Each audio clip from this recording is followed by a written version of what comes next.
Good evening, everyone, and welcome to tonight's Town Council meeting. Today's February 7th.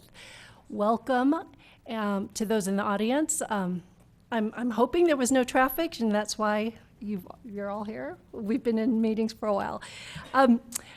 Madam Clerk, do you mind please calling the roll?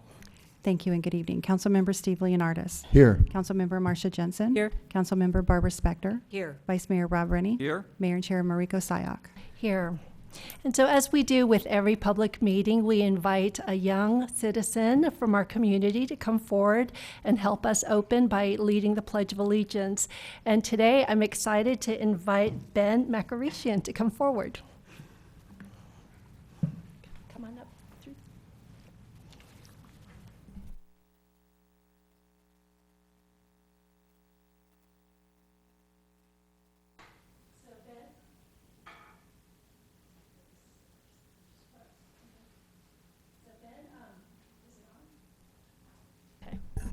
Maybe you can figure that out. So Ben is an 8th grader at Hillbrook, and he plays baseball for Los Gatos Little League, the juniors division, as well as the Titan travel baseball team. And he played the role of Sebastian in Hillbrook's Little Mermaid play. And recently began learning virtual reality programming, and he's developing a virtual reality dodgeball game with 2 other people. Yeah. That's pretty cool. He performed community service through Hillbrook as well as through the House of Hope. And one fun little tidbit is I knew Ben when he was still a little kindergartner, so I'm super excited that he's here today. So will you help lead us in tonight's pledge? Okay. Okay. Ready? Begin. I pledge allegiance to the flag of the United States of America and to the republic for which it stands, one nation, under God, indivisible, with liberty and justice for all. Thank you very much. Thank you. So this is for you on behalf of the town.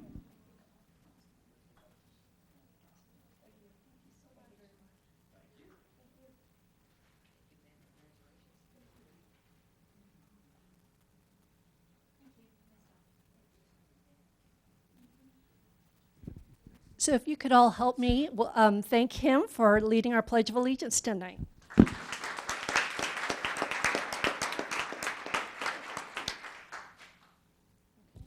So at this time, I'm going to ask Vice Mayor Rennie to join me down below.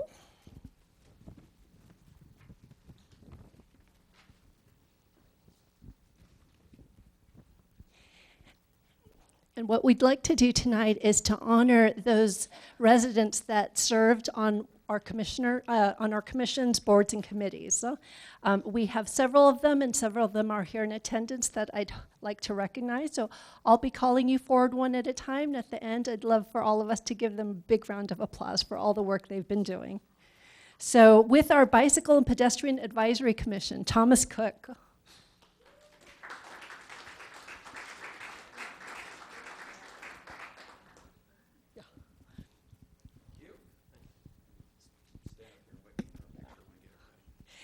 Maria Risto.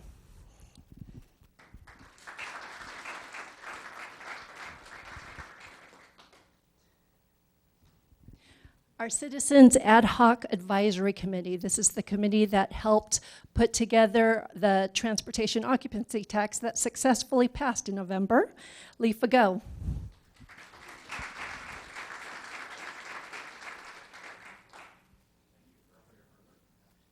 Mark Robinson.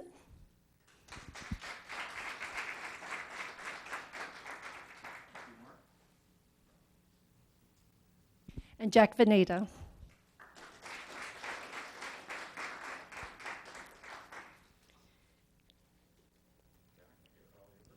On our library board, Tom Atkinson.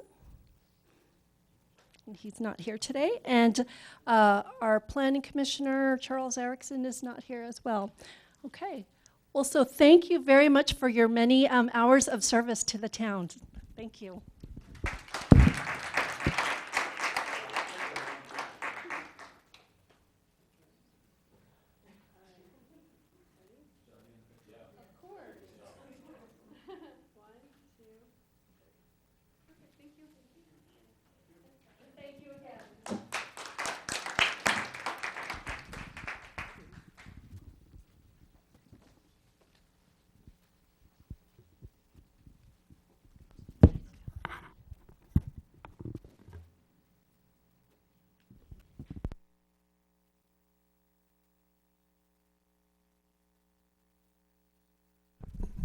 Mr. Schultz, do you have a closed session report? Good evening. Prior to tonight's regular session, council met in closed session to discuss real property negotiations. No action was taken that requires reporting under the Brown Act. And now we get to council town manager reports. In addition to serving during these public hearings, many of our council members also represent the town on various activities. Council members, do you have anything to report? Council member Leonardis. Thank you, Mayor Sayoc. Since our last regular meeting, I attended a board meeting of the West Valley Solid Waste Management Authority, and we chose a new chairperson. We decided what to do with some fines we collected for liquidated damages. Those ended up going to a community food pantry. And we also discussed a report about what to do with the green waste collected by the Guadalupe landfill. That's about it. Thank you. Councilmember Johnson. Last week, I attended the General Assembly for ABAG in San Francisco as representative for Los Gatos. Primarily, what was discussed was the merger between ABAG and MTC, which is the Metropolitan Transportation Commission. We had general presentations on that and then broke out into smaller groups to give feedback from each of the communities regarding how they wanted to see that merger go forward and what they were looking for from the newly constituted agency. And essentially, the smaller communities such as Los Gatos emphasized that we wanted the communication to remain with ABAG, that our representatives stay in place, that when considering major transportation issues or development issues or importantly RENA numbers, that the small towns not be lost in what is now going to be a very large agency. And I think that message was received. Whether it will be followed through on or not is another question, but we'll try to make sure that happens. Thank you, Council Member. Okay, since our last meeting, actually, Council Member Johnson and I had a policy committee on the 19th of January. The afternoon Rotary, I spoke with them and gave them an update on what has been happening within the town. Represented the town on West Valley mayors and managers. This is where all the cities in the West Valley get together, and we basically just decided what issues we would try and tackle for the year. Safe Routes to School, as well as the Los Gatos Union School District, had meetings that the town participated in. And the Santa Clara County Fire Department had their annual promotion and service recognition. Vice Mayor. Thank you. I'd like to start off by thanking the council members and staff for the kind note in regards to my family emergency and for putting up with me from participating remotely last week. Because I was out, I did miss several things, but before that, on 123, I was at the Finance Committee with Mr. Leonardis, where we thoroughly reviewed the CAFR. On 125, I attended the Silicon Valley Clean Energy Executive Committee, and then yesterday I attended the Housing and Community Development Advisory Committee. The things on the agenda was presentations by all of the applicant organizations for either community services or affordable housing renovation and construction. This advisory body advises the county supervisors who give out CDBG, community development block grants from the federal government. So we advise how to give those out to the applicants. Thank you. So, Member Spector. Thank you. Since the last meeting, I attended the General Plan Committee meeting. At that meeting, we elected Melanie Hansen as chair and Kendra Birch as vice chair. We were going to consider a general plan amendment to the property that's located at the end of the terminus of Pine and Alberto, but we didn't have enough people. We didn't have a quorum, so we didn't move forward, and we will be doing that tomorrow. I attended the Santa Clara Valley Water District Commission meeting. That was interesting because the night before, the water district had decided that the water would have, in the community, would have goals but not mandates. And as a result of that, the commission, mainly led by the West Valley and specifically Montesereno, suggested that the San Jose Water Company should no longer have mandates and surcharges. Mr. John Tang from the San Jose Water Company was there, and he attempted to speak to that issue. But having said that, it was the next day that I saw that the San Jose Water Company asked to have the surcharges removed, and since that time, they have indeed been removed. And lastly, along with the mayor, I was in attendance at the Los Gatos Union School District Education Summit, where generally the topic was, what are the priorities of the school district given an anticipated parcel tax? Thank you. Thank you, Council Member. Manager Pravetti, do you have a report for us today? Thank you. We'd like to invite everyone to our 5th anniversary library celebration, which is happening on Saturday, February 11th from 1 to 4 at the library. Second, we are starting our adult recruitments for the vacancies on the Building Board of Appeals and General Plan Committee. The applications are due March 10th, and we will soon be starting up for our youth recruitment, and applications for the youth opportunities will be due April 28th. Thank you. Thank you very much. So at this time, we have our consent agenda. There are 8 items on our consent agenda. I do not have any cards to pull any of the items, so I look quickly to the council and to the audience. If anyone would like to pull this for a full public hearing, you may do so. Not seeing anything, I look for a motion. Councilmember Jensen? Move approval of the consent calendar consisting of items 1 through 8. Okay, and a second? Second. Seconded by Councilmember Leonardis. All in favor? Aye. Anyone opposed? Passes unanimously. And we're now at verbal communications. This is your opportunity to speak to an item that's not on the agenda. I have one card from Miss Angelia Dorner.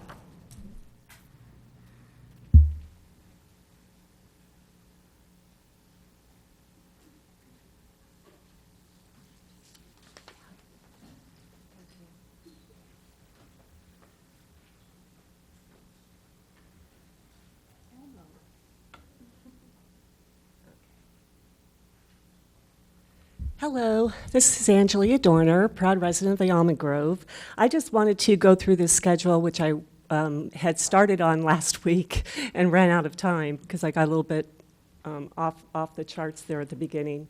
But these are basically several development projects. They're all office buildings. The McCarthy project is 20,000 square feet. The one at 401, 409 Alberto originally was 92. I don't know what the revised plan is, but it's going to be coming forward to the Planning Commission in March. And then there's the Alberto project that Ms. Spector referred to, and then Valley Oaks, which is on the corner of Shelburne and Winchester. The reason why I'm bringing this up is because I'm going to give you a few numbers here that just tend to not make very much sense from the traffic impact analyses. Based on the square footage at 235 square feet, that determines how many parking spaces you're required. So you can see at McCarthy, which is 20,000, they have 85 seats, or 85 spaces, but they are getting credit from the parking district, and that's about the same amount that is expected at the end of Alberto. Winchester is 128 parking spaces, and the original Alberto was 254. Now, at the last Planning Commission meeting, the people at Winchester, the architects, said that what they use as a guide is 100 square feet per person. And so there was a little bit of a argument between the developer and the architect on, oh, no, that gives it too big of a number. And so anyway, I'm showing you what the architect said at 100 and then 150 to show how many people are supposed to be occupying that building. As you can see, there just does not seem to be much of a relationship between these numbers. And more importantly, with the traffic impact analysis, the McCarthy, although they have 85 spaces, will have 90 net trips in, 56 in, 36 out in the AM peak hours. PM peak will be 48, 15 in, and 33 out. The Winchester, even though they have 128 spaces, will have 33 in and 8 out in the AM peak hours. And in the PM peak hours, they will have 4 in and 46 out. The original Alberto, just to keep things in context, of the 254, there was supposed to be a net 109 trips in the AM peak hours, and in the PM hours, peak hours would be 102 net trips. Now, I'm sorry, but this just does not make any sense. I can follow the methodology, I can track the numbers, but these things just do not make sense. And there's a lot of confusion with the Planning Commission, a lot of confusion with the residents, and I'm hoping that you'll consider bringing up some kind of a study session or something regarding traffic impact analysis and how maybe we can find something that makes a little bit more sense. Thank you. Thank you, Ms. Dorner. Next, Natalie Ladd.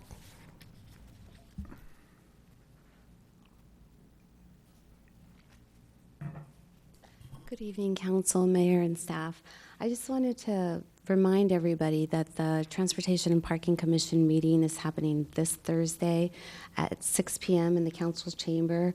If you're interested in hearing about the VTA and the proposed VTA change that they want to make, it pretty much in a nutshell is they're proposing to take away the bus out of the whole downtown area. It would just cut through Highway 9 and avoid the high school and the downtown area. So this is a great opportunity for you to come or anybody in the community to give input because they are accepting inputs. It's not final, so we could still give input and try to keep that busing system in our community.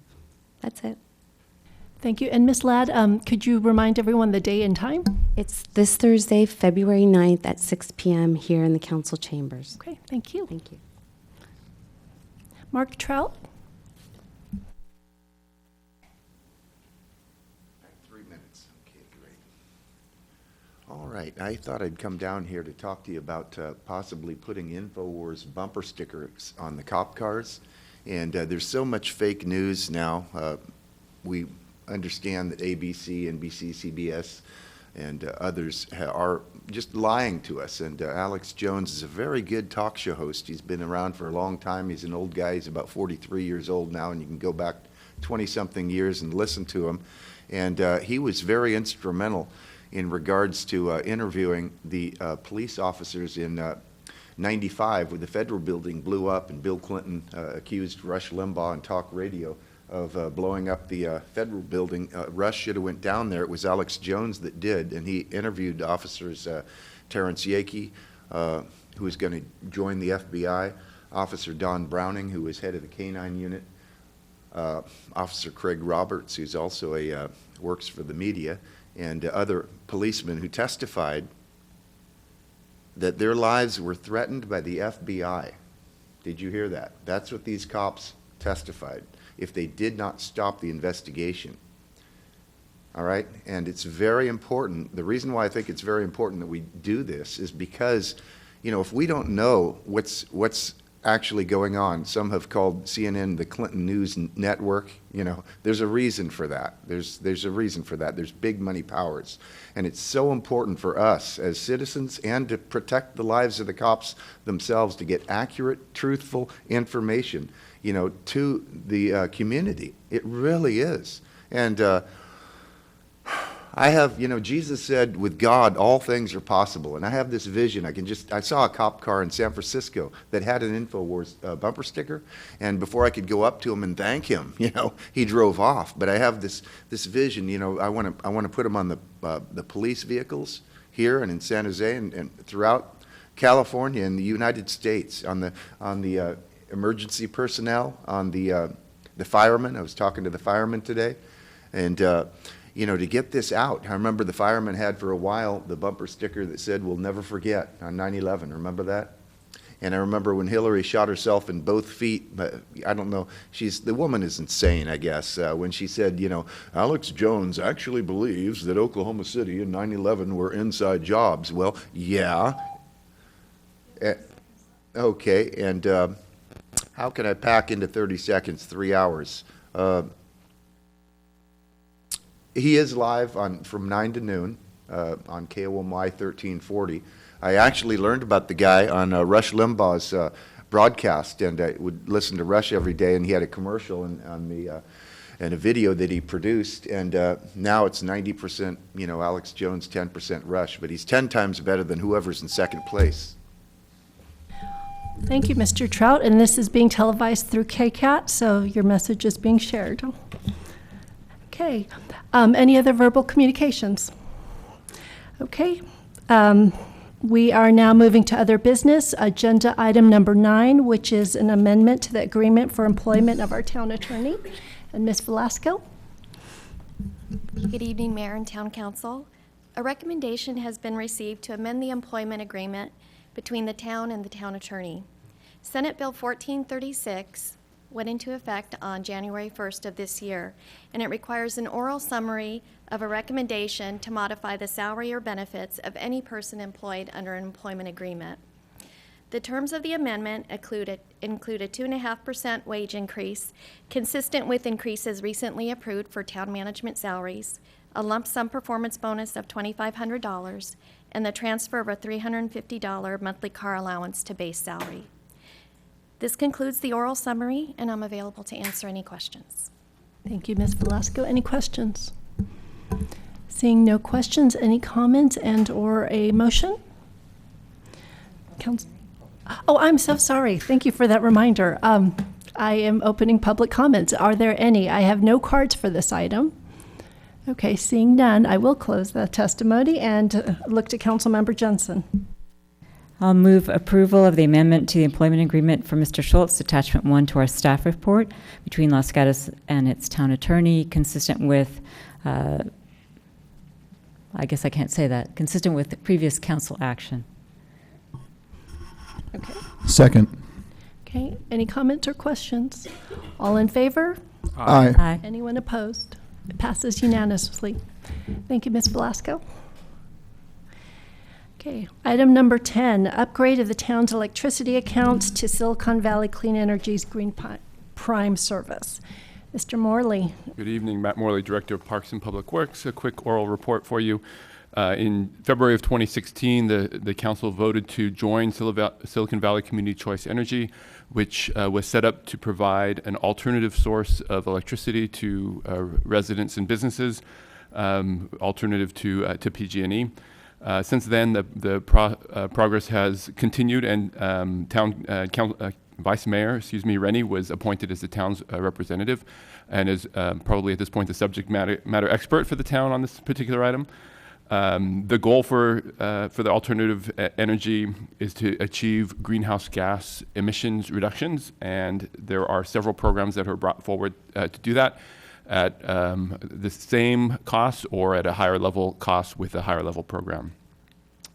The first option, obviously, is to remain with PG&E. This is an opt-out plan, so that in order to remain with PG&E, the town would need to opt out of the Silicon Valley Community Choice Energy Program.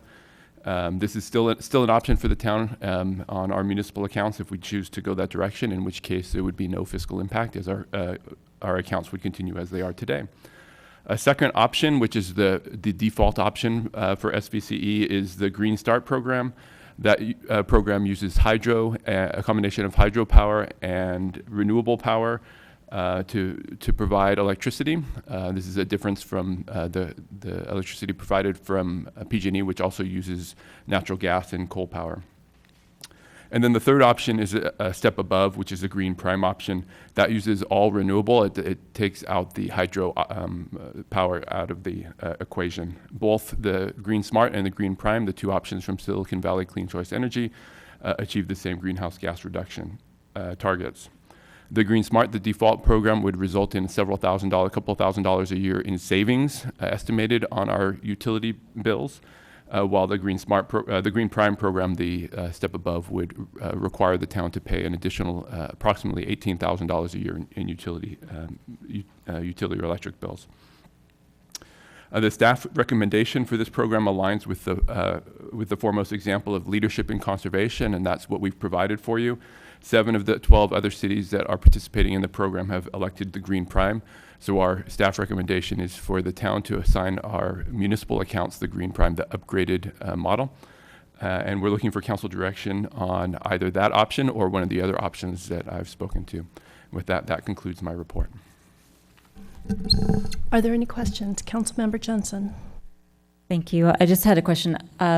Though the Green Prime costs more initially, do we anticipate that eventually it could result in savings? So I don't think that there's an intent to create savings there. I think the intent is to align align the power with the source of where the energy is coming from. It's a little bit difficult, I think, to project where clean power will go in terms of its ongoing long-term costs. So there may be an opportunity as more and more renewable energy sources are developed that the costs will come down, but there's been no projections that I've received on that. Any other questions? Vice Mayor Rennie. Thank you, Mayor. I'll maybe add to Mr. Morley, since I'm the subject matter expert, I guess. First of all, I'd say that you did a very good job of writing a staff report that, carefully explained, all the relevant points, I think, in there. In terms of the finances, the way we've structured it is, for the first 2 years, we've decided we're going to start off 1% below PG&E. If they raise their rates in the second year, we're not going to raise our rates. We picked 1% below and 100% carbon-free as the default, because first of all, we want to be, come out 100% carbon-free, but we also want to quickly build a financial reserve, because things get cheaper for you when you have to borrow money. You have to buy power, and then later you get paid by your users. So you've got a rolling, loan accounts and so forth. We've borrowed $2 million from the cities to start this up. We've borrowed another, I'm forgetting whether it's 2 or 5 million, to bridge us until we've made money from our power sales. So our financial goal for those first 2 years is to pay all that back and build a big reserve.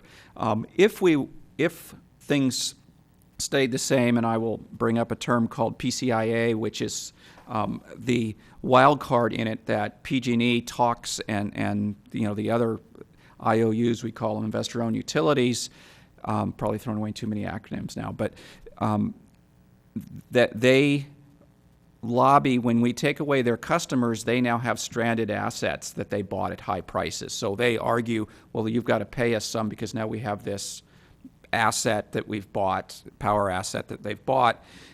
That every year gets adjusted. If they go as forecasted and we keep our rates 1% below PG&E, we'd have in 5 years, we will make $140 million.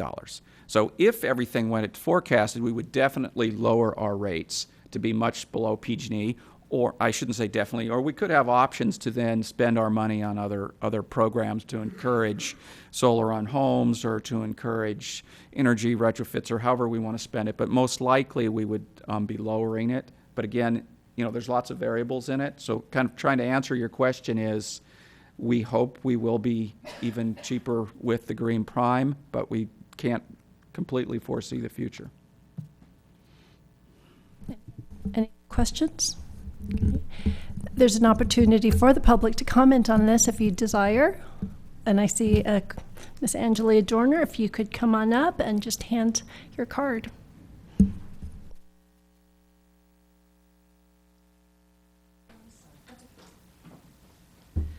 Hello, Angelia Dorner, proud resident of the Almond Grove. Just really quick, the resident meeting about this opportunity was done way before the JPA was actually formalized. And I know since then, Vice Mayor Rennie, if you would consider having a public meeting to discuss where we are now.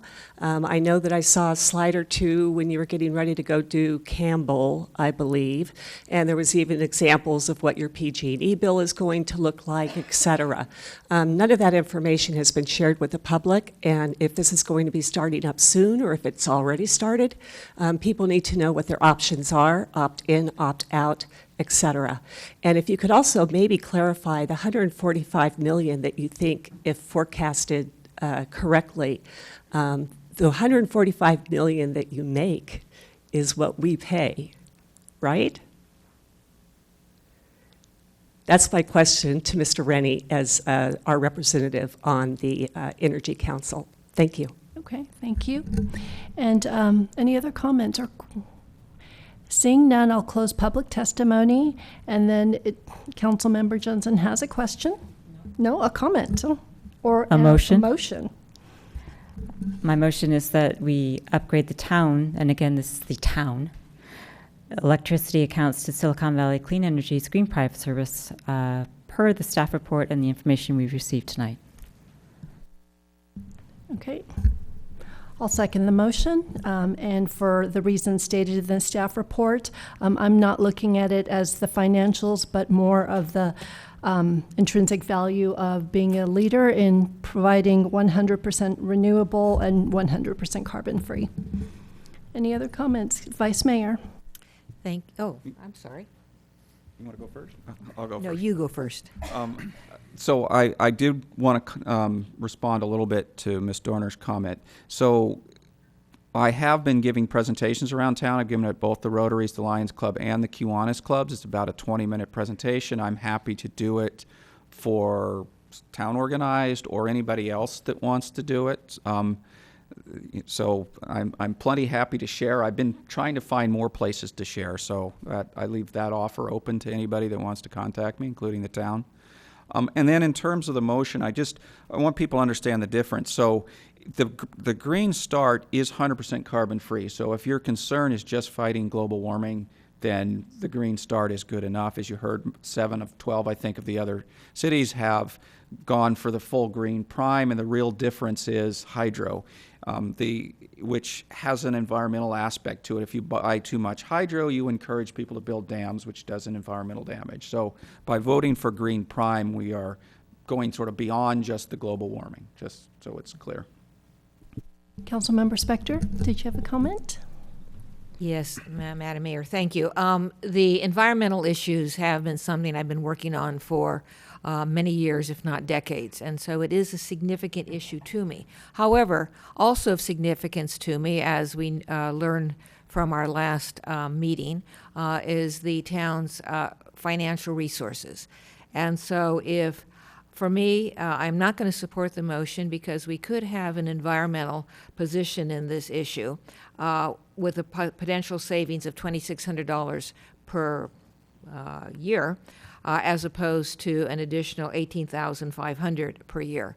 So based on the finances and the fact that the Green Start is an environmental process, I will not be supporting the motion. Any other comment? Councilmember Leonardis. Thank you, Mayor Sayoc, and I also echo the comments of Councilmember Spector. I look at the monetary savings. Yes, it's great if we can save the world and save money at the same time, but I'd prefer to save money before I save the world. So I would be inclined to go with the Green Start program. Any other comments? Vice Mayor?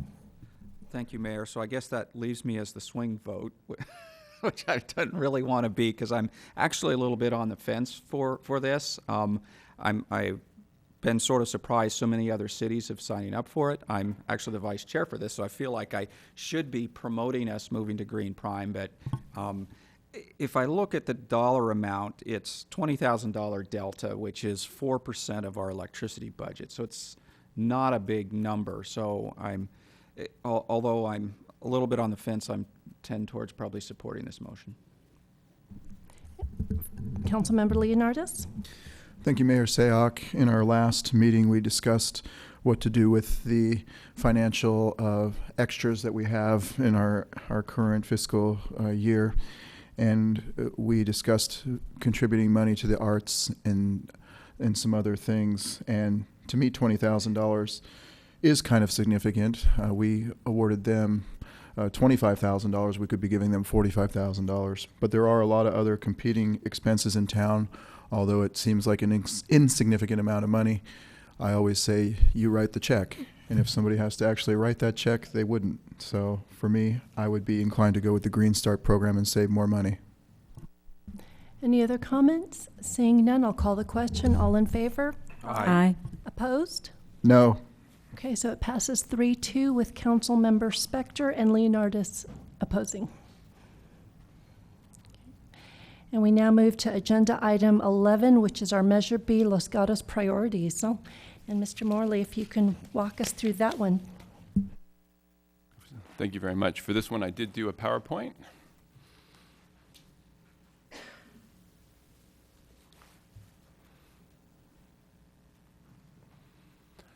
And this information is also in your packet, but I wanted to run through it really briefly up on the screen. Outlined on the screen are the goals for the program. The program has a number of priorities. I've separated them into programs that are of interest to the town and those that are not of or of low interest to the town, meaning that the impact, if there is an impact, is indirect. Those on the top are the more direct impacts for us. There are a number of projects within them, and I'll go through each category specifically. The ultimate goal of the meeting is for us to come out with a prioritized list at the end, and we'll discuss that list when I get there. And then additionally to authorize funding for staffing so that we can move forward with getting in front of these projects. What we're finding is that there's a significant amount of activity now in terms of jurisdictions putting themselves in positions for funding. The biggie is projects that are shovel ready, are ready to be built, are going to receive funding on the first round of funding. The VTA will be looking at the funding opportunities in 2-year cycles, with their first cycle set this year in their fiscal budget, and then with a 10-year look ahead. So the opportunity is now if the town wants to have a significant jump on the program. The first program is local streets and roads. There is about $1.2 billion. It's a formulaic distribution, so this will come to the town at approximately $650,000 a year. It does require a maintenance of effort. Maintenance of effort means that we need to continue to expend our general fund contributions at the same level into the future. So the idea there is to avoid shifting general fund dollars and offsetting general fund dollars with dollars from the measure. For those projects with a PCI greater than 7, for those towns or cities with a PCI greater than 70, there is an opportunity for more flexibility with the funds. Currently, our PCI is 3 or 4 points below that and trending downward. So we have some work to do in order to get there. Certainly $650 a year will help us to boost that a little bit. And as we talked about a priority setting session, there's additional need. And as we move towards 70 over the course of Measure B, and it is a 30-year measure, there may be opportunities to have some more flexibility with these dollars. The guidance on the flexibility is for congestion management, so it's very relevant to the town. All of the projects within this program require a complete streets element. For this program, that likely means striping for bike lanes or pedestrian crossings. And those types of elements, all within the general scope of the project, not necessarily a full complete street as it may be defined in its extreme. And there is a 10% local match requirement, so the program is looking for the town to contribute as well. Currently, we do that with our other allocations. On all of these, there has been some discussion with VTA on what that 10% match looks like. Some of the language has come back as 10% local match. Some of it has come back as 10% non-VTA dollars, and we've been pushing for the local match language. It's much more appropriate for us. The non-VTA dollars takes out some of the other grant opportunities that we might use for matches. So that's a continued theme through all of these programs. I also on the bottom identified the likelihood of funding for each of the programs. In this particular program, the likelihood of funding is high, and that is because it's formulaic. So these dollars we can count on coming our direction. There is some discussion on whether it's front-loaded, so whether the dollars more than 650 comes in the early phases and a little bit less over time. And if you remember back to our pavement maintenance conversations, there's some advantage to doing pavement maintenance at the front end to take care of that degradation that happens as streets start to fail. The second program is a bicycle and pedestrian program. And the available funding, as you see, is $250 million. The biggest project we have identified here is the Highway 9 connector to the Los Gatos Creek Trail. Originally, when this program was being developed with the VTA, there was some conversation about a group project that would cover some of the smaller elements, some of the elements that you're seeing coming forward now through our Bike and Ped Master Plan and our Safe Routes study. But that language didn't make it as clearly into the measure as I would have liked. I did have a conversation with VTA about, what are the opportunities of other projects being funded, and there may be some. There's some categories that identify a complete streets program, a countywide bike plan, things like that we may be able to squeak some additional projects into. The program elements on this one include projects that connect to schools and fill gaps, so we have some good competitive projects if we're able to expand beyond that Highway 9 connector. again, a 10% match, and because of the Highway 9 project, we're likely to get some funding if we can move the design concept on that project a little bit further. And there's again, a potential later for some of the smaller projects. This is an oversubscribed program, so there's a lot of interest in the bike and ped program. So it will be highly competitive in the future. There'll be some spread of these funds, so it's not $250 at year one out of the gate. That'll be over the course of 30 years. But it is likely to be highly competitive throughout. There's lots of movement in this area. The third program is the State Route 85 corridor. There's $350 million here. This one still has some definition to come as a current alternative study takes place. Right now, the leaning is towards creating a transit lane on Highway 85 from 101 in the south end of Highway 85 to 101 in the north end. So a full route transit line. In the full vision of what that looks like, it would have boarding and disembarking in the center median, so the buses would never leave the freeway. The idea behind that is that it increases the efficiency of the buses and would have a park and ride. If you think about the light rail near Cottle, that's an example of a station that works in that kind of a format. There is a 10% match here. The likelihood of funding at this point is low to moderate because of the lack of definition on the project. I will mention that there is a noise abatement study that VTA did conclude for the corridor. There were no segments of Highway 85 in Los Gatos that exceeded the tolerance levels for noise, so there are no projects currently scheduled through the noise abatement program for the town. That is also the subject of one of the lawsuits that the town has in conjunction with other cities towards the environmental clearance with VTA. I would point out, if there were to be a stop in Los Gatos for a transit center along Highway 85, there is some difficulty in the short term if the buses do need to come on and exit the freeways at Winchester, because it is only a partial interchange. So that provides some challenges. I think long term there may be a good argument for a stop there, but short term, if the buses do need to enter and exit the freeway, it becomes a bit challenging.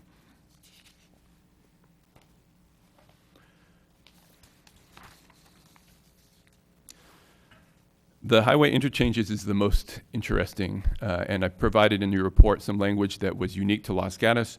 Thanks to Councilmember Spector for working towards getting that language included. It certainly provides a carve-out language that addresses a wide variety of Los Gatos projects and programs. The available funding is $750 million. There is a consideration for project readiness and a local contribution, and in this case, a 20% local match are being considered.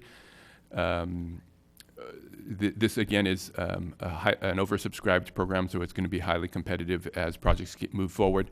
The projects will be high-cost projects as well, so this would be projects like our Highway 9, Highway 17 interchange, which would fall in this category, as well as pretty much all of our other interests for congestion management within the town. The language is broad. Things like our traffic model would fit, the school busing model would fit in here. Local shuttle or senior shuttle services might fit into this particular category. Our intelligent transportation system or traffic signal upgrade would fit into this category. So it is a very broad category. Again, because it's oversubscribed, we'll want to prioritize projects and figure out how we take this one on. Transit operations is the last one that we have a potential for achieving some funding in. Transit operations is something you would normally think of as VTA funding. However, there is an opportunity for our busing models to get some dollars here. Also out of the next network offset in terms of funding that might come out of a decrease in bus service to a local community. VTA might backfill that through this particular area. There are 4 qualifying criteria, the most important of which is the first and last mile, the most important of which for us, for the town of Los Gatos, is the first and last mile connections. But there are small things like improving bus stop amenities and enhancing the frequent core network, which is sort of the the frequency of bus services and expanding mobility opportunities for the most vulnerable, which for us might be seniors. So there are some opportunities here. Again, the devil's in the details, and the funding likelihood of funding here is moderate. So staff has provided a draft list of priorities. These are in priority order from staff's perspective. We wanted to have some discussion on this. I'll skip to the next slide and come back to that one in a second. So the next steps and sort of what we're looking for out of this meeting is to receive the report that you've had before you, to prioritize the projects, and then to have the conversation around authorizing advanced funding out of the 15-16 last year's fund balance in order to bring staffing on to begin implementation of our project readiness. So that's where we're at. I'll slide back to the slide before, because I think it's the one that's going to drive most of the conversation. And with that, that concludes my report. Thank you, Director Morley. I'm going to go to Vice Mayor, and then Councilmember Spector, and then Councilmember Jensen. Thank you, Mayor. Let me start with 3 questions. First of all, you mentioned traffics during the interchanges. Don't you mean during transit operations? It's identified and could fall into both of those categories, and that brings up a good point. There are projects that could fall into multiple categories, and so there's multiple opportunities for funding, and that funding may come from one or more of the categories. And so then, second question. I'm trying to understand the 10% match on the 85 quarter. So we've got $350 million, $85 million supposed to be for noise abatement. If we don't cough up 10%, then they're going to pave in Saratoga and stop in Los Gatos and then pave when they get to San Jose again? Yeah, so that's one of the challenging questions that we're struggling with at VTA right now is what does that match look like, and how appropriate is it for projects, for instance, on the freeways that cover multiple jurisdictions, and if one jurisdiction doesn't bring forward their match, what does that do to the overall project? So I think ultimately logic will win out a little bit on this one, and the match will not be applied to the projects that cover multiple jurisdictions. I anticipate there'll need to be VTA board action to approve those projects, but I don't see that as being a hurdle. If you look at a project like the Highway 9, Highway 17 interchange, there may be a different argument there where VTA would be looking for a local match on that particular item. Now, I would say that a local match doesn't necessarily mean local dollars, so it could be a federal grant or a state grant that provides that match. So it doesn't necessarily have to be our general fund dollars that meet that need.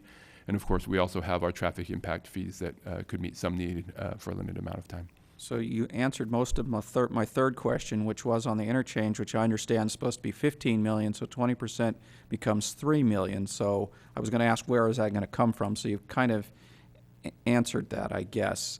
And am I right? It is $3 million that we'd have to get from somewhere? We haven't done a whole lot of work on that project. I think, as I recall, that project was in at $10 million. It could be $15 million, but nonetheless, it's $1 million amongst friends. It would be a chunk of change that the town would need to provide a solution for. I think they're looking for the town to drive that solution. It might be, in that particular case, as simple as having a conversation with Caltrans to get Caltrans to come to the table. If Caltrans had capital improvement dollars that they could bring forward, then that would be a solution. Again, that's another project that could have some funds from some of the other funding categories. Bike and ped, it will have a significant impact there, so there could be some crossover on categories on how that funding works. All yet to be determined, but certainly a question that we're wrestling with. Thank you. Councilmember Spector. Thank you, Madam Mayor. 3 questions. First of all, I want to just confirm, staff is suggesting a full-time position for 3 years at about $70,000 per year for a total of $210,000? No, the position is $70,000 for the balance of this year and $210,000 a year in subsequent years. All right, thank you. And is that for ultimate, even though it's 2 years and then a half a year or whatever, it's a full-time position? That's correct. Is it your, I'm assuming the answer to this is yes, but is it your understanding or impression that we would need someone working 40 hours a week for 2.5 years in order to advocate and have us obtain our Measure B priorities? Yeah, the recommendation is meant to put us in the best position possible to bring dollars our direction. So that's my estimate of what the transportation needs are, the specialized transportation needs are for Los Gatos. There's a significant amount of crossover on some of our other priorities as well. So it's focused on obtaining funding for Measure B. You can see where some of the projects that are of interest to the town, for instance, cut through traffic, the Safe Routes to Schools work, the Bike and Ped Master Plan, all would fall into potentially funding in that program. And the development or advancing of projects within those, the work that we've already done would be a key responsibility of this position. So certainly plenty of work to advance projects. There's, as you can see, a list there that need a lot of work in order to get them over the goal line. Okay, and then on this list here on the wall, there's Park and Ride on 85. I think that's what it says.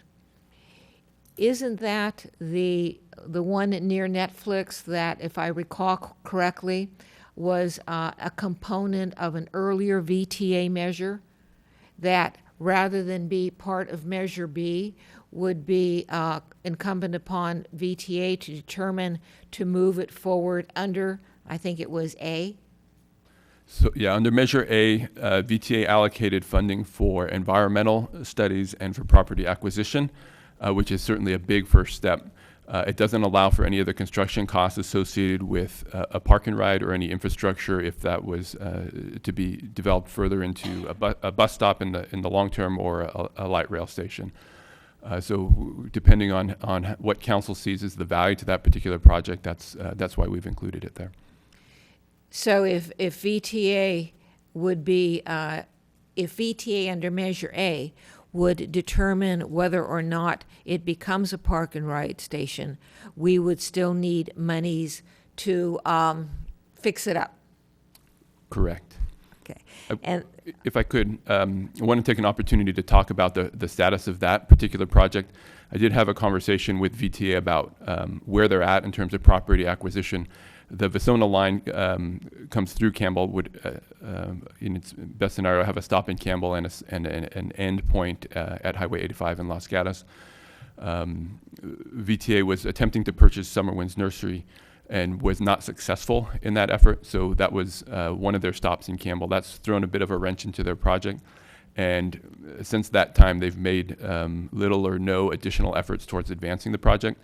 That's a little worrisome to me in terms of what their priorities are in terms of that project, and I would suspect that given the perspectives on light rail currently at VTA, that it might not be at the top of the VTA list. all right, and thank you. One last question. You have here the bus feasibility study with regard to busing. Up here you just say school busing, but in your exhibit you say school busing feasibility study. Yes. Let's assume for the sake of this question that school busing is a significant issue to me, but are we really looking at prioritizing moving forward with advocating for school busing, or are we looking at a feasibility study? And if it's a feasibility study, how long is that going to take before we can advocate for school busing, or is it a chicken and the egg thing? The feasibility study, in my mind, is instrumental to obtaining future funding through Measure B. So we need to be able to prove the concept before the Measure B funding will start to come to the town. So that's why we've put it in as a feasibility study as the initial steps to say, yes, this is going to work. It would involve, in my mind, a significant amount of outreach to the parents of children in the school, looking at the forecast enrollment at the various schools and what the potential ridership is, figuring out if it really makes sense for the town to do that, and if there's going to be support in the community for it. Once we get to a feasibility study and making the assumption that the result is positive, I think that's the point where we would be asking for money for busing based on the feasibility study. So looking at it from a time frame perspective, I think that's where we're headed. Again, goes to why I thought it was important to front load some of this work and get it going now, so that as soon as possible we can be there saying we have a shovel-ready project, a project that has a feasibility study behind it that demonstrates its viability, and we'd like the rest of Measure B to be funding that program. the Measure B program, I think, would, if we work with VTA closely, would be able to fund the feasibility study as well. So I think there's room for that as well. And how long do you think a feasibility study would take? Yeah, so I see a feasibility study taking in the 6-month time frame from, and maybe a few months longer than that. After that, we're into making the case with VTA for the long-term funding for it. Thank you. Councilmember Jensen? 2 questions, I think. I'm assuming that what we're seeing on the screen right now is an abbreviated version of attachment 2 in our staff report. Yeah, thank you. And I guess I am a little confused about the park and ride that's listed at number 12.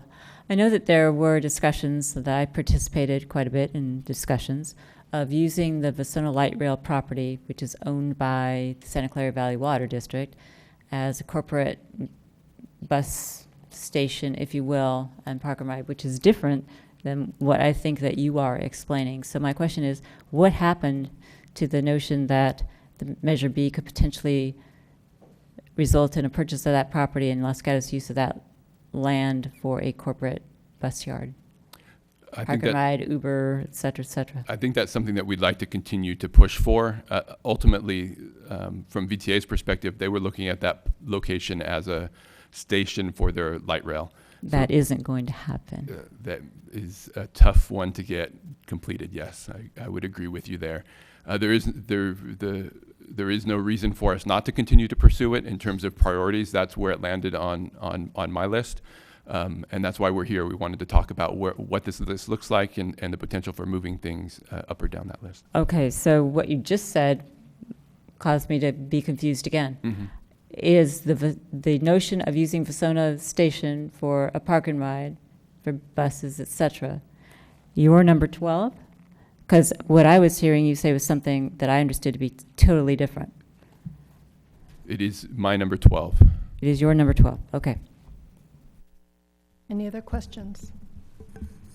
Okay. And then Mr. Director Morley, so I believe at the last meeting we authorized, and please correct me if I'm wrong, we authorized hiring a senior level engineer to help get the process started. And so if I want to make sure I understand the process, based on what we declare as our priorities, that person will then basically start work on this. So, is that correct? That's correct. So we identified it as a priority for the next budget cycle. So we'll bring that back to you as we develop our budget for next fiscal year. Okay. So we would, based on those priorities, have the funding on July 1st for that position and begin the recruitment at that point. Okay. So following your thread of we want to be shovel ready, if we would like some things to start immediately, do we have to authorize funding for that tonight?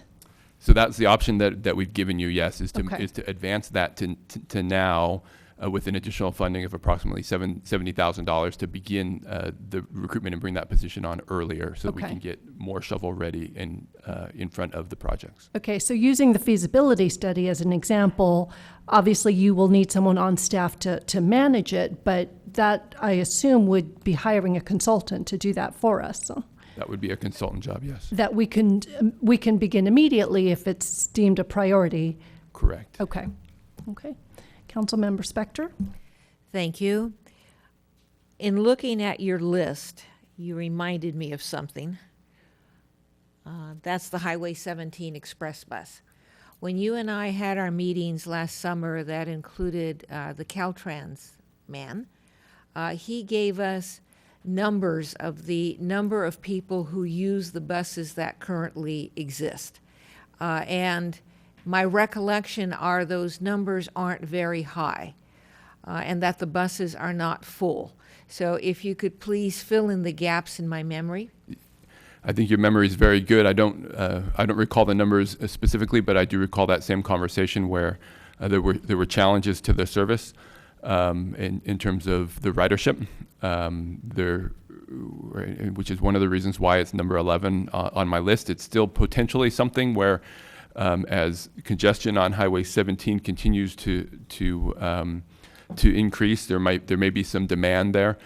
The other reason that it's number 11 on my list is because I don't know that it impacts Los Gatos as much as some of the other projects. So maybe a little bit on cut-through traffic on the way home on the southbound commute, but it doesn't help our weekend commute unless they start a weekend bus service, which is a potential. And it skips, there is no stop in Los Gatos, so it skips Los Gatos and doesn't provide a service to Los Gatos commuters. Okay, any other questions? Okay, at this time I'll open public testimony. I have 2 cards, first being from Angelia Dorner.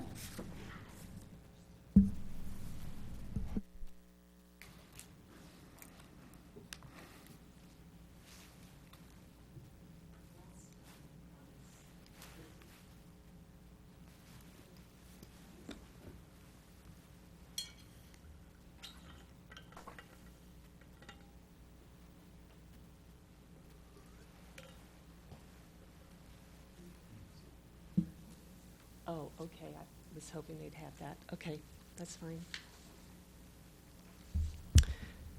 Hello, Angelia Dorner, still from the Almond Grove, and very proud of it. Back in October of 16, we received a QES report from PPW regarding our PCIs and street maintenance. I intended to get into that and analyze it right away because I had a lot of questions, but I just set it aside. But now that we're focusing on road maintenance, especially with the condition that we maintain current levels of effort in order to get funding through B, that we be very careful about how much we start funding each year until we start getting that money in.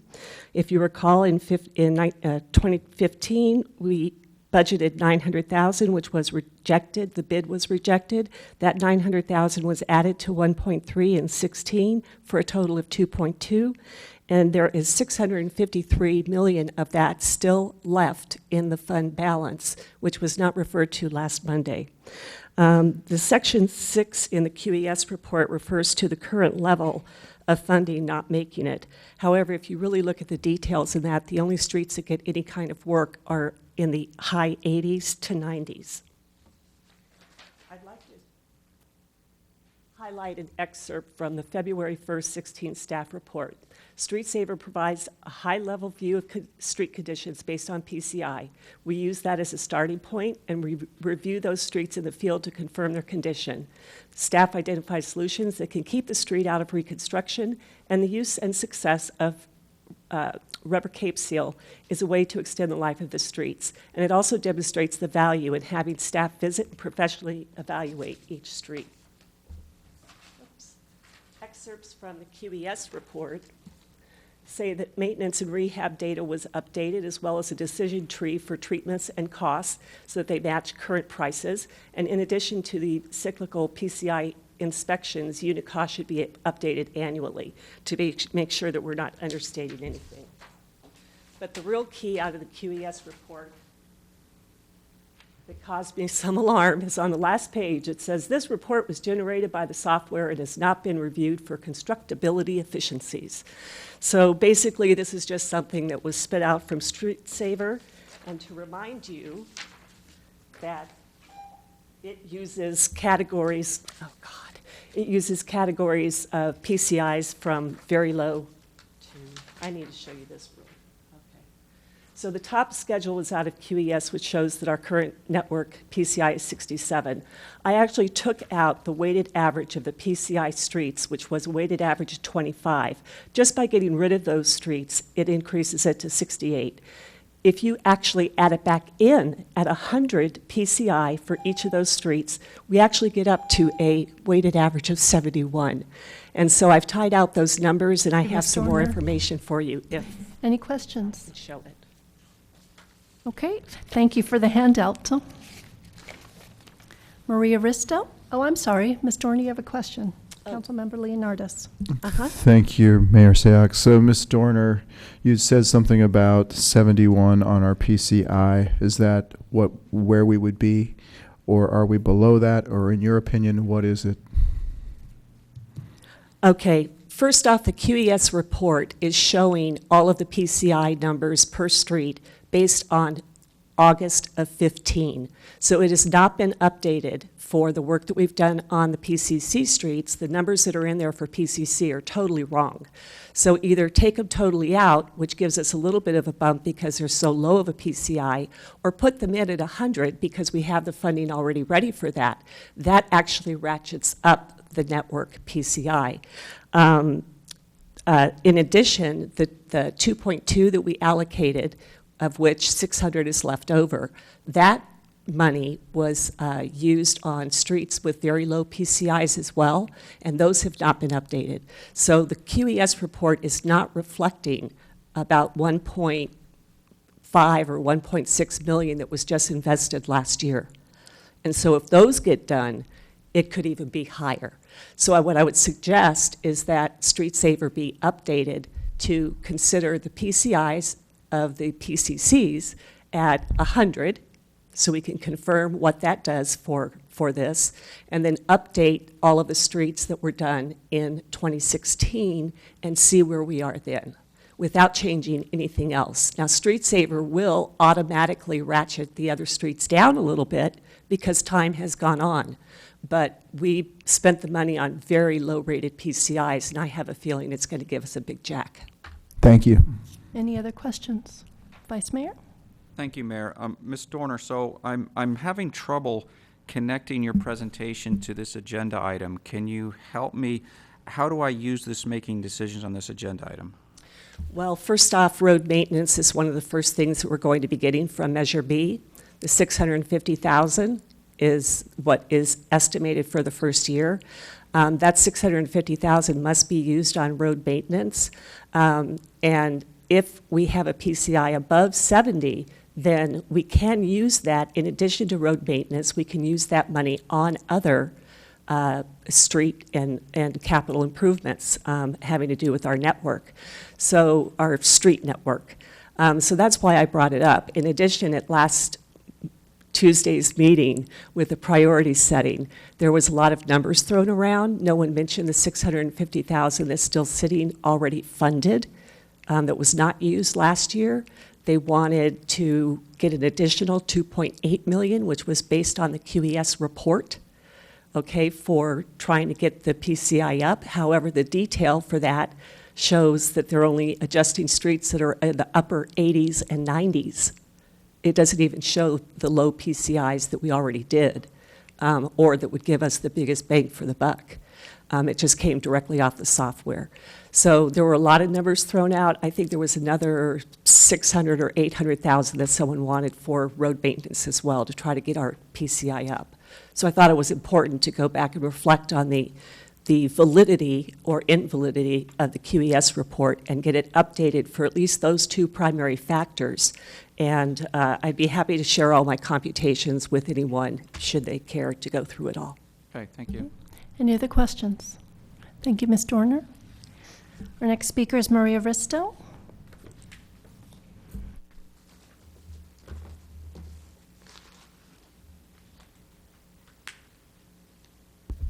Hi, Maria Risto, 85 Broadway. I do sit on a town commission and I work with Safe Routes to School, but I'm speaking as a resident. First of all, these 13 items on here, if we can fund these, I mean, we've passed a half-cent sales tax. As someone who shops downtown all the time, I'm hoping that the extra money I'm paying is going to go to projects that benefit Los Gatos. So I don't want to go through all of these. I think they all have merit and will have a big impact on the town.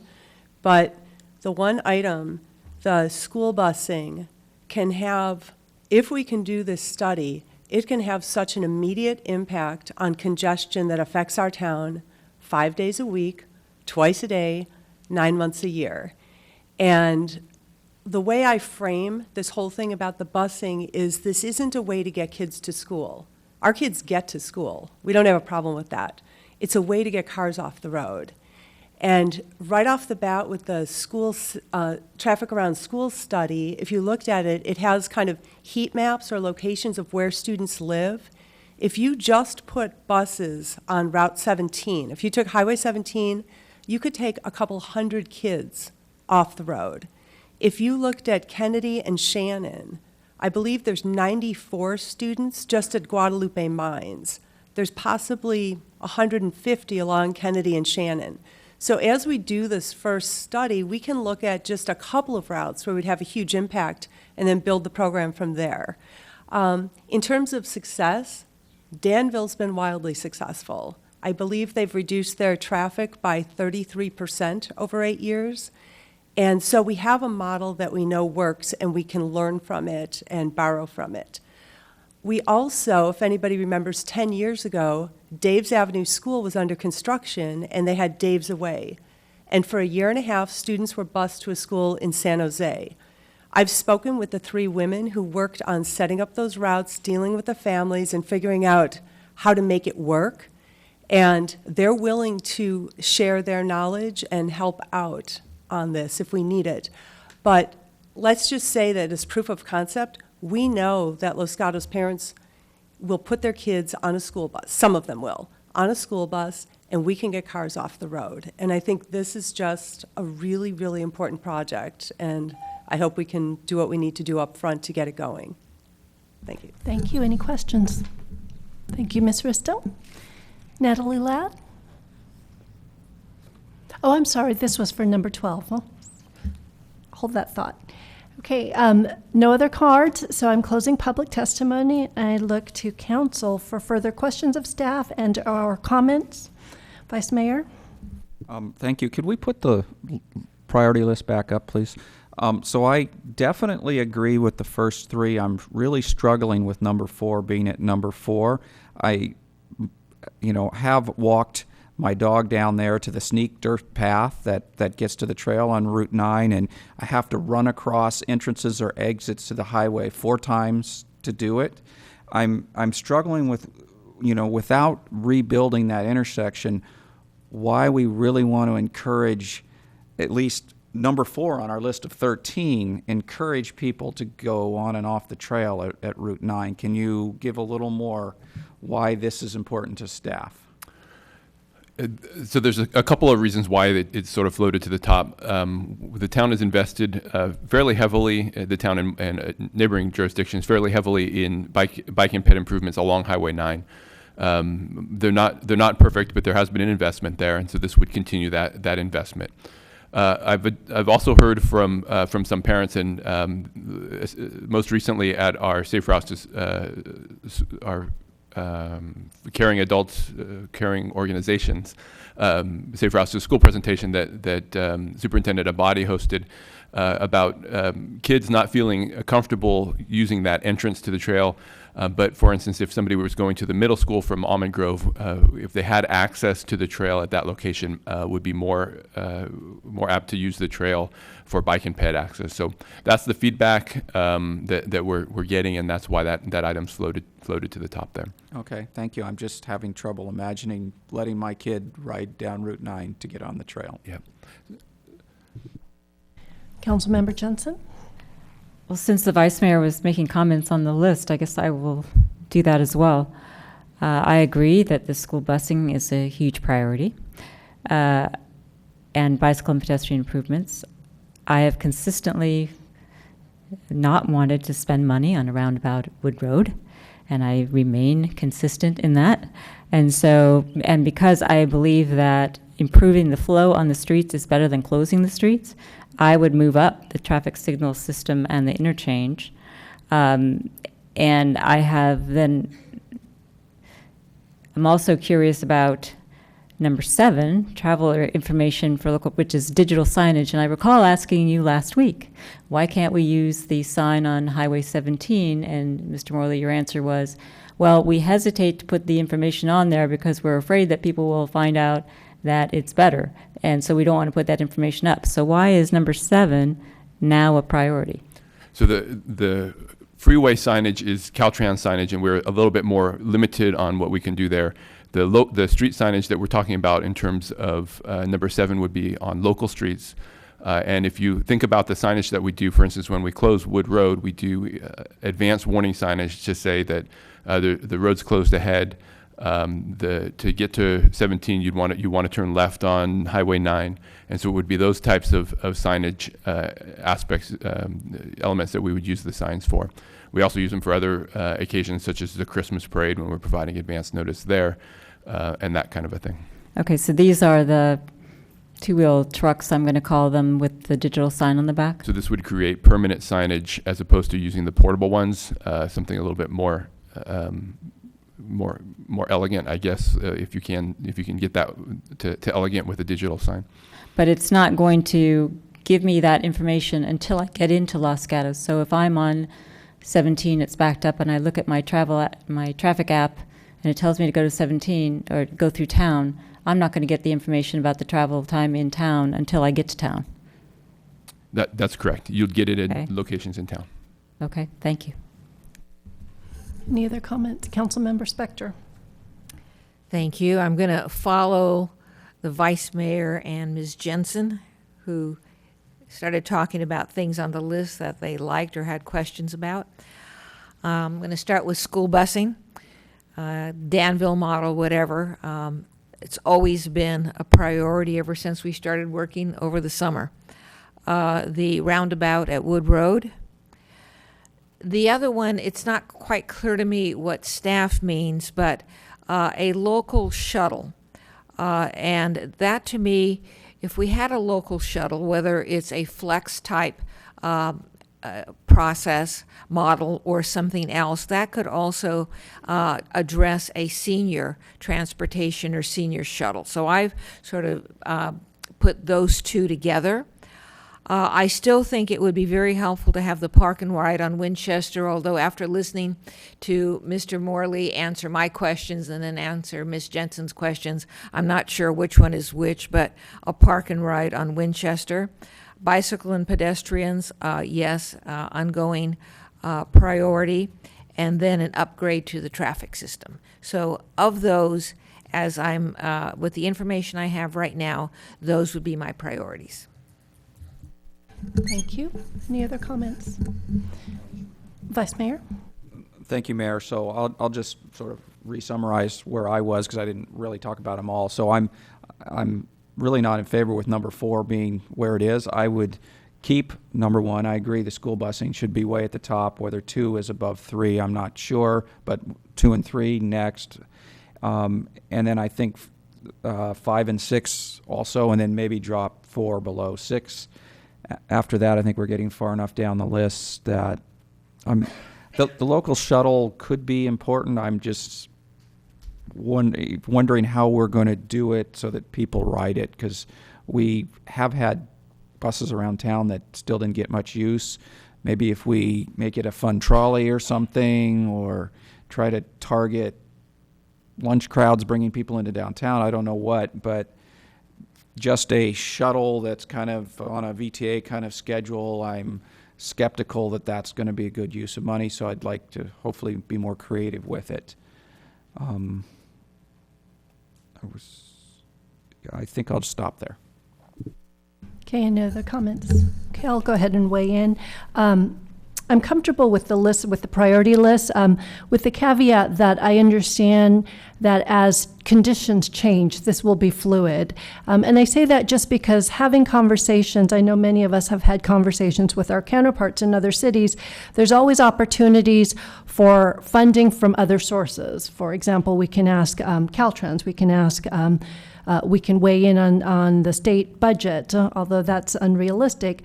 But what I'd like is having it all there, acknowledging these are all important and can somehow help congestion relief, and so that if there's opportunities to get funding from other sources that aren't necessarily from Measure B, we know that there's an avenue to do that, and we have someone that can actually pay attention to those various sources. So for me, hiring someone immediately is key. And then the next priority for me absolutely is the school busing study. I think there's been enough conversations with our counterparts in town through Safe Routes to School, as well as our school districts. And I think we've had a successful model from Hillbrook that show that if you put the mechanism in place, it will be successful. And I'd really like to just use this opportunity to show that it is a project that can be successful. And I'd like to get funds immediately into that process. Also knowing that other cities are actively working so that they are shovel ready, I'd rather us focus on the top 1 or 2 and get those shovel ready, understanding that the remaining priorities are areas that a staff person and the rest of the PPW staff will continue working on as they see avenues for funding.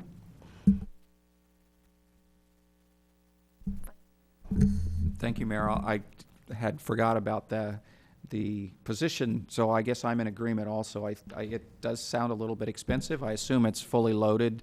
You know, it's salary plus everything, plus lights, plus office, so forth.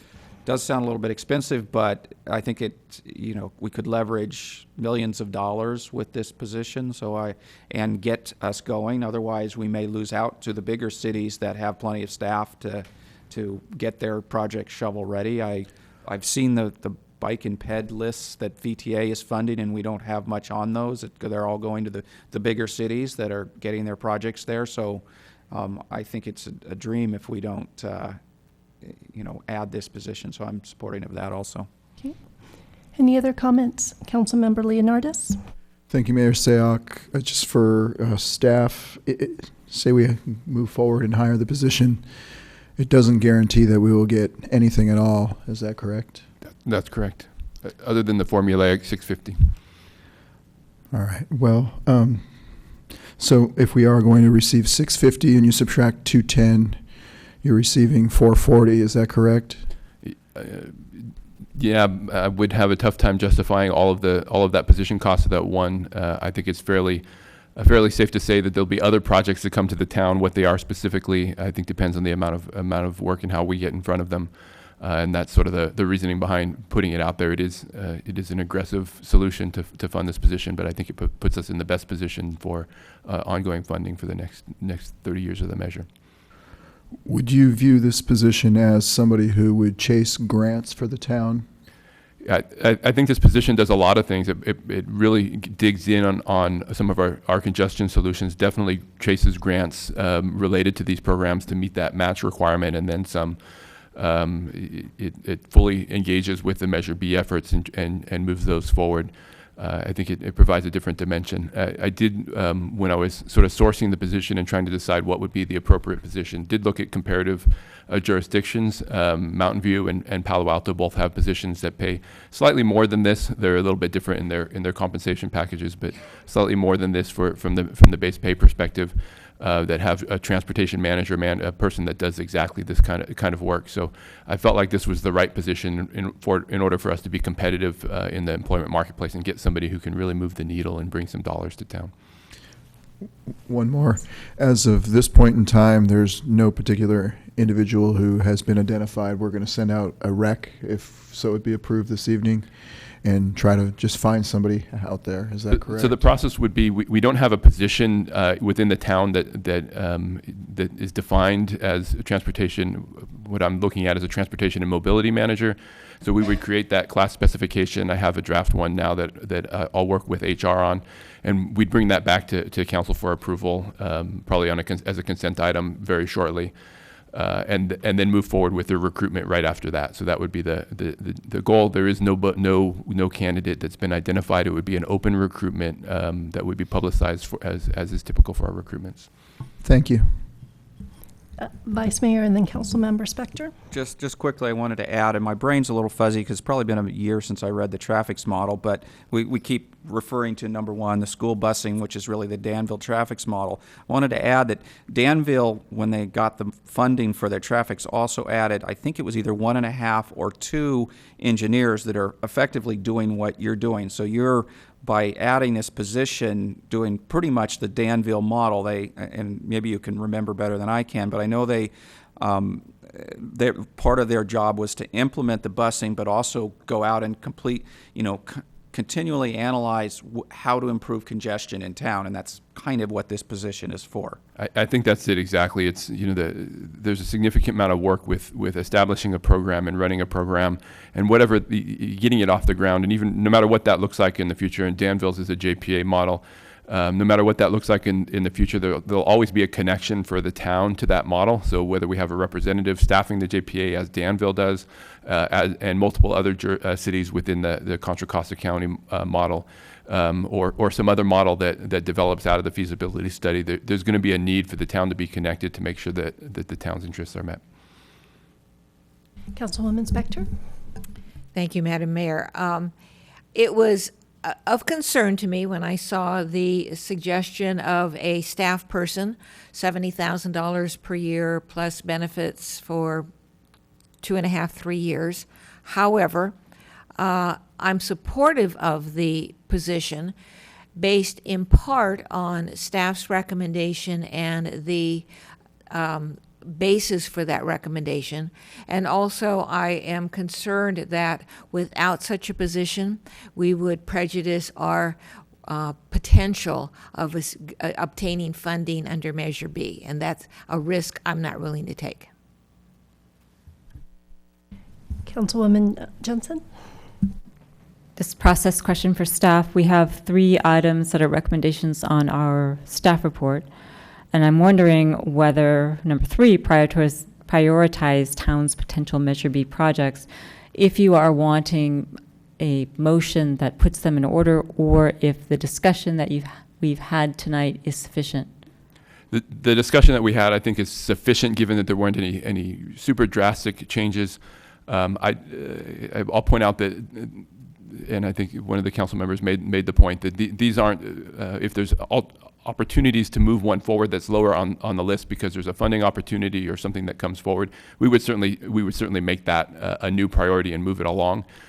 So it's not that we would work on them in order. We'll work on them as a group, but the top ones will receive our initial priority. And I hear loud and clear that the school busing is a big priority for the town. So I would push that one forward aggressively. I think we've got bike and ped improvements that have been we've begun to outline through our safe routes study and our bike and ped master plan that you'll see shortly. So those are good items for us to include as well as we're pushing forward. The other items we'll continue to have discussions on through other elements of council meetings, and you'll be able to help with the continued priorities there.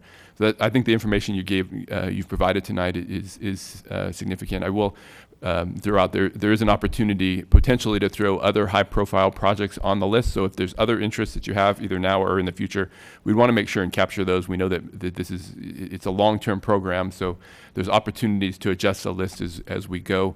I would anticipate staff will do report outs on how we're doing on a fairly regular basis, so you'll see that as well. But there is an opportunity to maneuver this and massage it, drop projects off or add projects to it over time.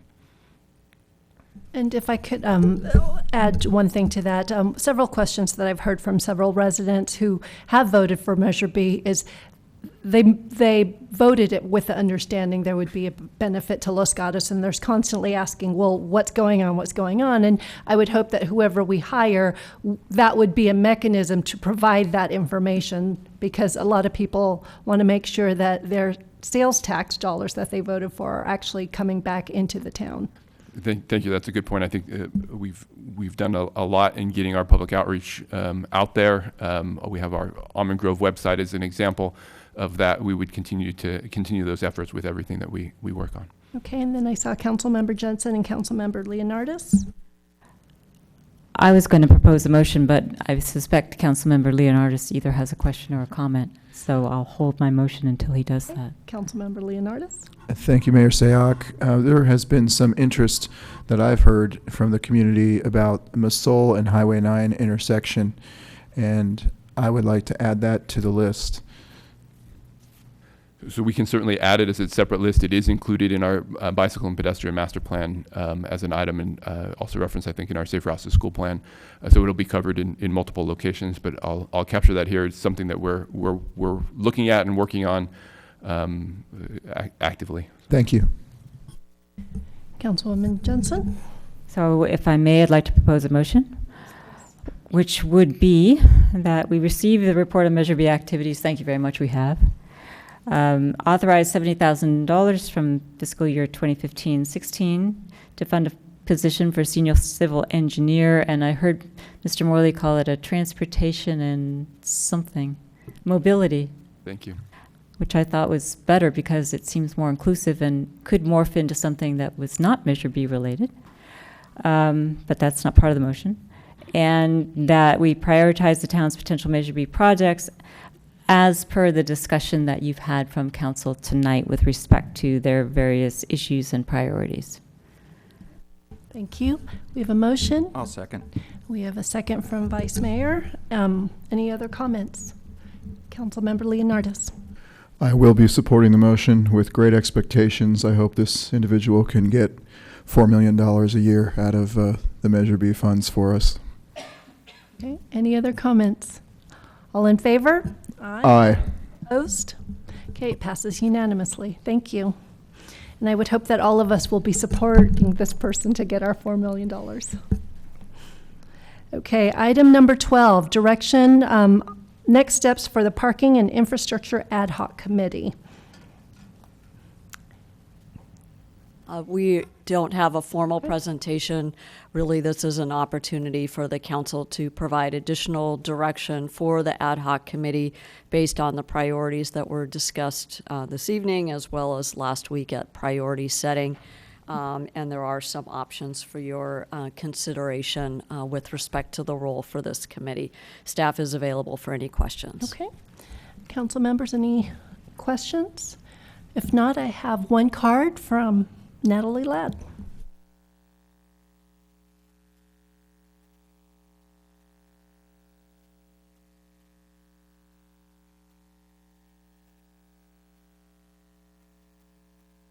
Good evening. I'm Natalie Ladd, Chair of the Transportation Parking Commission, but I'm speaking on my behalf. I don't know if this is appropriate to bring this up right now, but I wanted to take the opportunity to share it with you guys. When I started on the Transportation and Parking Commission 3 years ago, the parking garage was kind of like my thing that I ran with, and I worked with Ed Stahl on that. And during that research, I found out some information that I wanted to share with you guys. You might already know, but a long time ago when the parking garages were built behind University, there was actually a tunnel that was built underground connecting the two garages together. I think that's a neat opportunity to perhaps share that information with whoever's going to build the current parking garage. Maybe there's a way of funneling these people underground to go from one parking garage to another, so that could take traffic off the streets. The other part that I wanted to bring up is I've spoken to many business owners, and on average, a lot of them say they get a couple tickets a month parking on the street, which equals to about $100 a month. And I see a great opportunity, whether it's a parking garage or it's something else, we can use, maybe come up with a program where there's a parking area somewhere remote, and these employees can either get a permit or take the VTA bus there or some kind of a shuttle. Again, taking people, business owners off of the street so the community can park and go shop. From my understanding, I don't remember the exact numbers, but Monica came, one of the staff members, to our meeting once, and the numbers were something like there was 1,000 business owners and, no, there was 600 business owners and 1,000 parking spaces. Like 2/3 of the parking spaces are pretty much allocated to business owners. So I see a huge opportunity there across, instead of the parking garage, perhaps using these two opportunities to create more parking spaces. So I just wanted to share that information with you guys in case you can use that moving forward. Thank you. Any questions? Okay, seeing none, any other comments? I'll close public testimony and I'll bring this back to the council. Just one of the items, at least I was thinking of as I worked with Manager Provetti in putting this forward, is the idea that we set our priorities as we did last week, and from that, all of the commissions and the boards and committees, including the council committees, would then create the work plans based on those priorities. Last Tuesday, I definitely heard parking garage and alternative parking strategies was something that I heard as a priority from those that came forward to testify.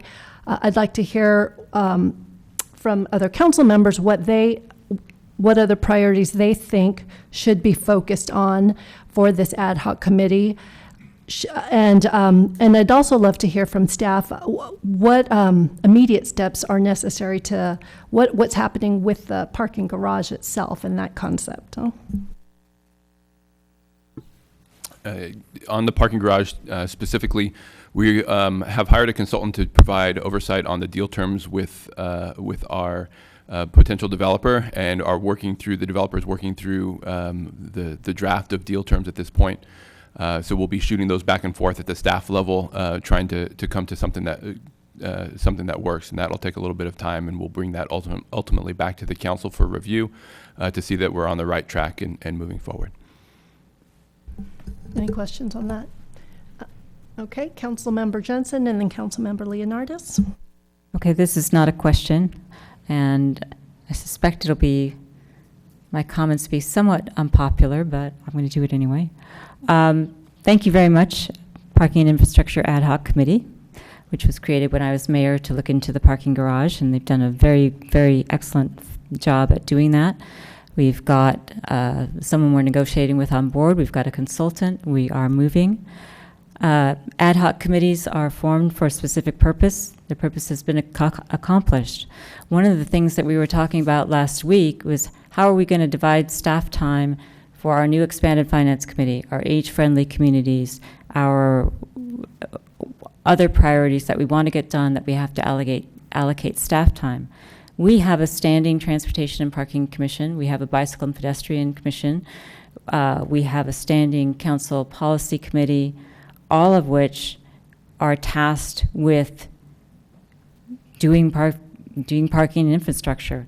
I don't want to engage in essentially figuring out how to sustain a committee that has done a very good job at what it was supposed to do. So if we are talking about, for example, not spending $18,000 on a kind of energy, why would we keep a committee that is being duplicated in other places? That is not to discount by any stretch the hard work that this committee has done, but it's done.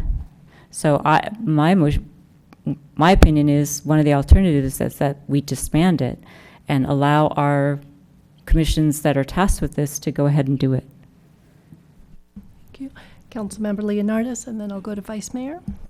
I was just going to comment on something that was mentioned in the last meeting. We talked about possibly putting lifts in the existing garages, and Councilmember Spector, who was on the committee, said that they discussed that with the construction of the new garage, and they found it to be costly, although costly could be interpreted in a lot of ways. And I was just wondering if that could be something that could be further explored moving forward, along with the item that was brought forth by Mr. Silva at the last meeting, paying for an employee parking permit program.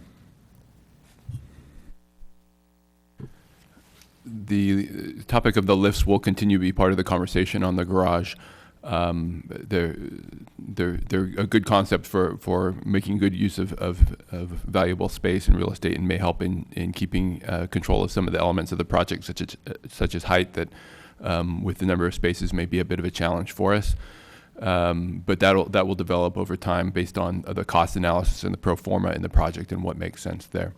There also is an element of a learning curve for the users, so they work well for a private parking garage, so maybe for the residential spaces, but not necessarily for the public. So there's some consideration on that side. In terms of the other item, it would, I think, become identified as a staff priority and worked into the work plan along with the other items. Okay. Thank you. Vice Mayor? Thank you, Mayor. I'd say Councilmember Jensen's comments weren't that bad. I think it's, it is somewhat questionable whether we should continue it or not, but I did want to make a counterpoint to it. What I think we still need is to look in, and it's in the staff report, look at the time limits on parking. I've heard lots of comments about the length of time limits and where they should be. Is there better ways to deal with employee parking, and should we have paid parkings in some places or all the places? And these are things that we keep getting talked about. I know the chamber told us a couple months ago they were going to have some meetings where they were going to collect some information on it. And it's not, with all the talks, it's not been able to be executed any changes. So I think it's going to need, council horsepower and an ad hoc committee to actually get some change done if some change needs to be done. The parking and transportation have talked about it before. It hasn't gone anywhere. So that would be my counter possibility to Councilmember Jensen's comments. Okay, and then Councilmember Spector, and then Councilmember Jensen, and then I'm going to call myself. Thank you, Madam Mayor. When I speak to this item, I feel like, it's sort of uncomfortable advocating for oneself, but then so be it. I think that the ad hoc committee has been very important. I believe mainly for two reasons. One, the existence of the ad hoc committee and Mr. Rennie's and my insistence that we keep having meetings moves the process along. So I think that's a good thing. I believe issues like interviewing potential developers of the garage and the terms of their agreements, I think that is, as Mr. Rennie said, are issues that deserve council power. There are times that we've discussed within our ad hoc committee the potential overlap between the issues that we address and the issues that are addressed by the Transportation and Parking Committee, but they tend to do more general issues, whereas the ad hoc committee gets down to what I would consider decision-making issues that they make recommendations up to the town council. And based on last week's meeting, obviously the garage kept coming up over and over and over again. And the other thing that parking kept coming up, yes, but specifically parking for employees and whether or not there should be some special accommodation. I believe, again, that is an issue that is best addressed at a council-level committee. Councilmember Jensen? The policy committee brought forward already the discussion of employee parking permits. It's in process at the policy committee. It was brought forward by, actually, to me, by a restaurant owner downtown. Then I discussed it with the Chamber of Commerce. We are currently discussing it policy committee. I would hate to see two council committees work at cross purposes, but if one wants to do that and the other is going to be not doing that, so be it, but we should not be duplicating efforts. Okay, I'm going to make a comment and then ask staff for some feedback. What I'm looking to do, parking, yes, is a priority, and I don't want to diminish the importance of the ad hoc committee, nor any of our currently existing committees. What I'd like to do is how do we better utilize our resources? I think what we've heard from the past week is that we have a lot of needs with limited resources, and how do we use those resources to meet them? And so a couple thoughts that I've had is, yes, there are several items should the garage continue moving forward that I think that this ad hoc committee should continue to address. But what I wanted to ask specifically of Director Morley is, has the parking transportation or transportation, has the commission created their work plan so that as an advisory body, if we said this is an item we would like for you to work on and with a specific deadline, is that something that we have the purview to do?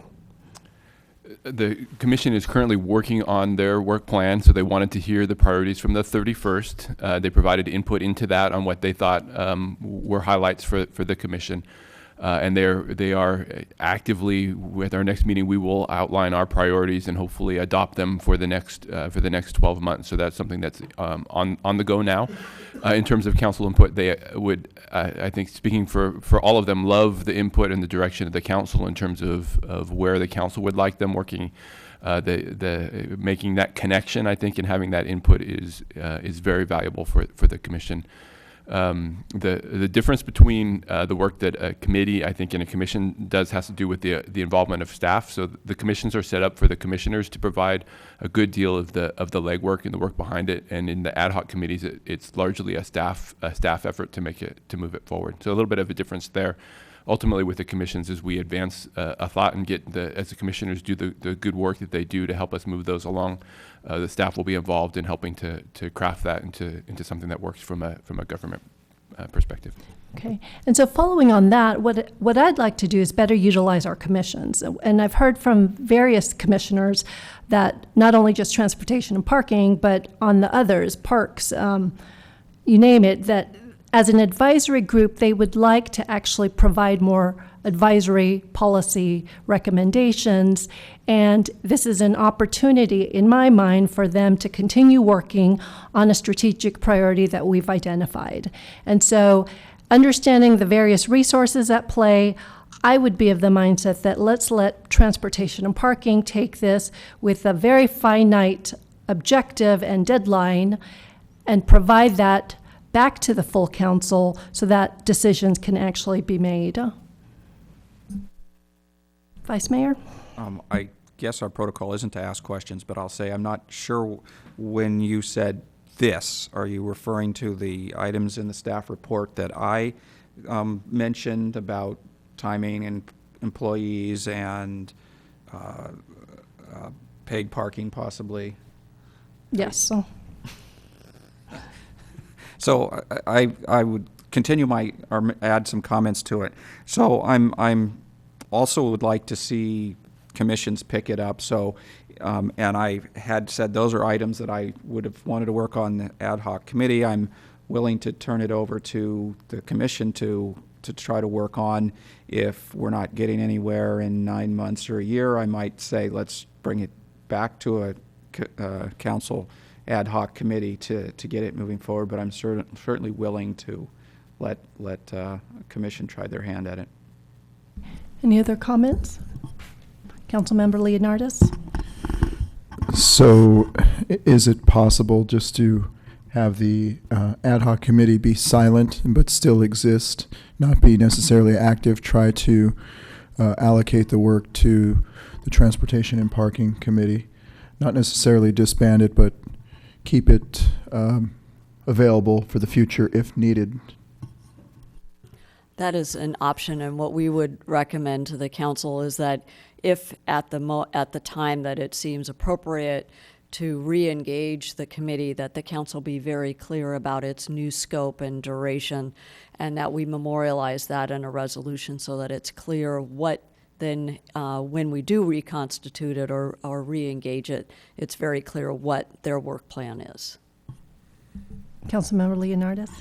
And as a follow-up, being that they were the ones who worked on getting the parking garage and moving forward, perhaps when that process does come forward, they could be involved then working with staff and the community and whoever else, the developer as well, being part of that concept moving forward. I think that's a great idea. We'll continue to keep them engaged there. Thank you. So then one question I have, I'll pose it to the council, is should we